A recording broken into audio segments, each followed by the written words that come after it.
Hi, I'm Richard from SEN Talk.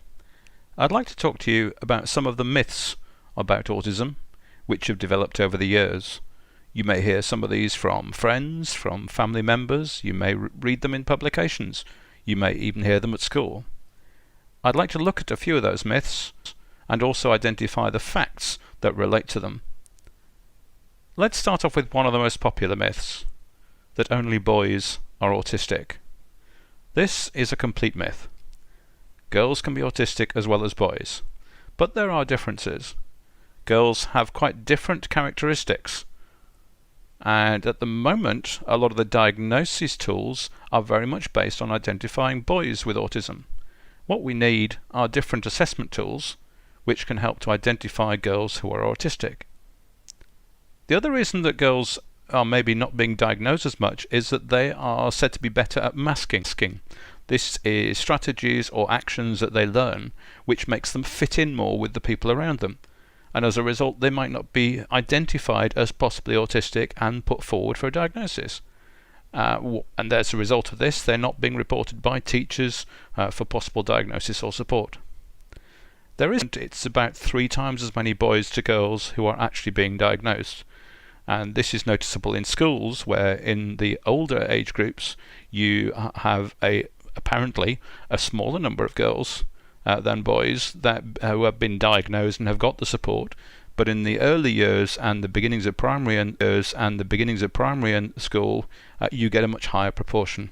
So there will always going to be this difference with the older children not having been diagnosed. But girls can be autistic just as much as boys. There have been suggestions that autism can be cured. However, nobody's actually identified the cause of autism yet, so it's very difficult to know how you can cure it. It is accepted now that autism it has possibly a genetic reason behind it. So in other words, the chance of somebody being autistic is based on their parents and their grandparents and the generations before then. But you can't cure a genetic situation. What you can do is provide interventions that can help those people, but that's a bit different from curing it. There have been stories that autism is caused by vaccines. This myth came about from a 1997 study which suggested that there was actually a link with certain vaccines and the increase in the number of children that were being diagnosed with autism. However, this study has since been completely discredited. The author, in fact, has been completely struck off, and no subsequent studies have found any link between vaccines and autism. There was also a suggestion that autism is caused by bad parenting. This dates right back to the 1950s, where there was a suggestion of a refrigerator mother hypothesis. In simple terms, was that the mother wasn't providing any warmth in their relationship with the child. Again, this has been completely disproved. So it is not the bad parenting that is the suggested cause of autism. However, as I mentioned before, there is a distinct chance of a genetic link from the parents or from previous generations. Only children have autism. Well, this seems a bit strange because children grow up into teenagers, they grow up into adults, and the autism doesn't disappear, they don't grow out of it. Adult diagnosis is now increasing, largely from parents having an autistic child diagnosed and then looking at themselves and realizing that perhaps they have some traits of autism as well. Obviously, parents of autistic children have a good understanding of autism, a level of awareness and understanding of autism amongst adults. Also, diagnoses have only really taken off in the last 30 to 40 years. There are therefore a number of adults who have never been diagnosed, and they have instead learnt behaviours or masking which allows them to fit in with their families, with their work colleagues in social situations. It obviously doesn't mean that they're not autistic, it's just they've never had the diagnosis or in fact had it suggested to them. Another myth is that autistic people have learning difficulties, What I mean by autistic people have learning difficulties, but that clearly isn't the case. Many autistic people have perfectly normal or very high IQs. They may excel in certain subjects like maths or music. Also, there are some of the autistic traits, such as the ability to analyze data, such as they're working with, which are really actually very useful in a learning or a work situation or even a social situation. So in fact, autistic people can be better at learning and can be better at applying that knowledge. There are comments that autistic people are antisocial. Admittedly, some autistic people are happier in their own company, but one of the traits of autism is that they have difficulty making small talk. Those conversations that you have about what they're doing, what the weather is like, what they were watching on TV last night. That is something which really doesn't click with an autistic person. They don't see the purpose of it. They're much more interested in talking about things that are being done at the moment. As a result of that, an autistic person may appear shy or distant. But I would suggest that if you got talking to an autistic person about their particular interests, they will be very animated about it and talk to you about them for a long time. It's also been said that autistic people don't want friends. It's true, people, that they struggle with social skills. They find it difficult to interact with peers, people of their own age, the people they work with, the people they socialise with. However, they still want relationships, they still want friendships, but these might be a different type of relationship. It may well be based on their shared interest or their shared activity, something that they do with other people, rather than just somebody who you might go out for a drink with. There is a myth that autistic people can't feel emotions themselves.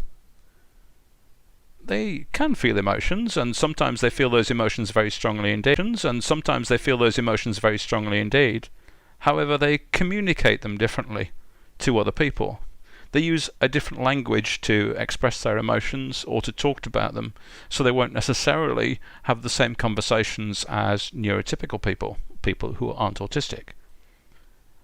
Also, a lot of autistic people, because of the nature of their sensory challenges or their social and communication difficulties, have very high anxiety or have depression, and this can itself then mask any emotions that they show to other people. It may get in the way. One of the other popular myths is that autistic people don't have empathy. Empathy is to do with understanding the emotions of others. Can they understand how somebody else is feeling? A lot of this understanding is based on unspoken interpersonal communications. So if you see someone else, they won't necessarily tell you how they're feeling, but you can interpret it from their expression, their behaviour, or the sort of things they say.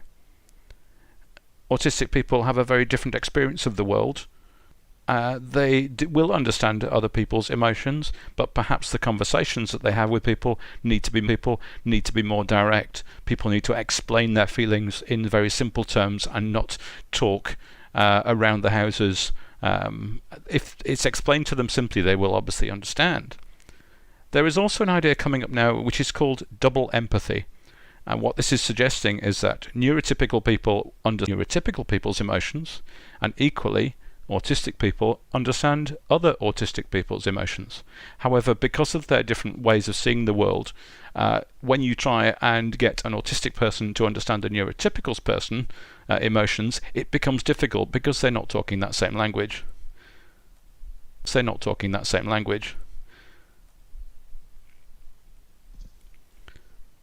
One suggestion is that all autistic people are like Rain Man from the film. Autism is a spectrum. Every autistic person is different. They have autistic characteristics, but some will have them to different extents, some will have some and not others. Dustin Hoffman's character in the film was only one particular example of an autistic person, and the characteristics vary significantly. This character happened to get a lot of publicity through the film, and so it tends to become a standard for people's person, but there's far more variety than that. So, those are many of the popular myths. Let's look at the things about autism that really define it. It is a lifelong neurological condition. It doesn't disappear, you can't grow out of it. In simple terms, it is that an autistic...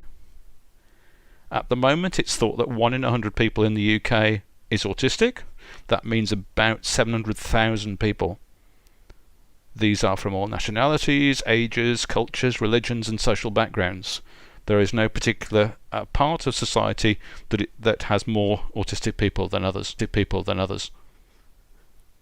Being autistic gives people a wide range of characteristics. The key one that is identified first and is part of the diagnosis process is the challenges they have in social and communication.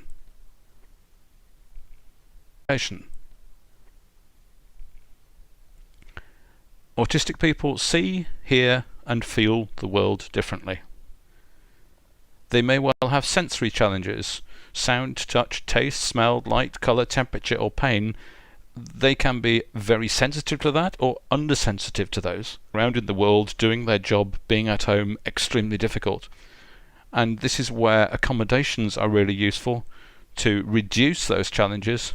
So if somebody has an issue with touch, they may well find that clothing is really awkward to wear. So you possibly need to look at other types of clothing which are easier for them. It might be that they find particular smells very, very strong and very off-putting, so you try and identify those and reduce them. It's also that they may find it difficult to change their schedule, particularly at the last minute. This might be at school, this might be part of their day's work, where they have a mental idea of what their day is, and then there is some change to it. At school, this might be that a teacher is missing and they have a supply teacher standing in instead, or that something is changed in their timetable and they need to do something different. All of these different challenges they're having to deal with them all the time. So whether they're not being easily understood by other people when they're talking to them, or that their schedule is changing, all of those build up and up and up to the point where they may well have a meltdown, which is when they just cannot deal with the world. And it wouldn't just be one thing that causes that meltdown, it'll be an accumulation, a gathering of lots of little things during the day, and one extra tiny little thing can then just push it one thing too far. Many autistic people have other neurological conditions as well, for example ADHD or dyslexia. These conditions are all spectrums. People in a particular way, they will have different parts of them to different extents. Although somebody may have an autism diagnosis, that does not mean that they don't also have traits relating to ADHD or other neurological conditions. And it's only by really researching those different neurological conditions and identifying some of those traits is it possible to then support the person fully. An autistic person may not speak at all. It's known as non-verbal. They may need longer to process information. When you ask them to do something, when you tell them something new, they may not be able to respond straight away. They may not fully understand facial expressions of other people.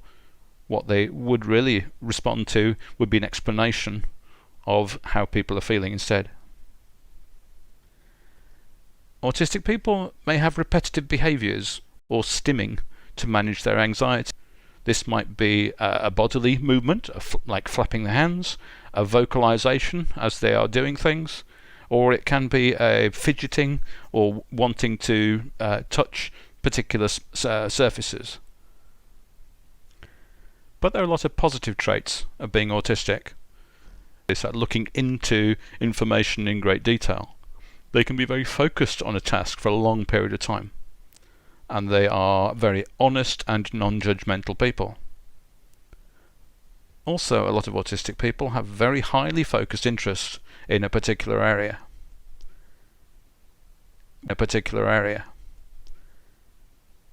One thing that can help them in an education or school situation is if the work they are doing can be based on this particular special interest, they will be really engaged with it.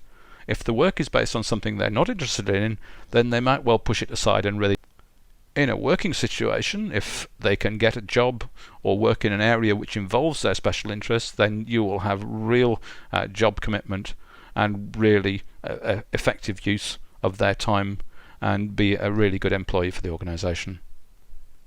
And as I've said before, every autistic person is different. They need support to suit their particular traits, their particular challenges. There is no one way to support an autistic person. There is no one particular set of traits that they might have. So if you know autistic people, they will be unique.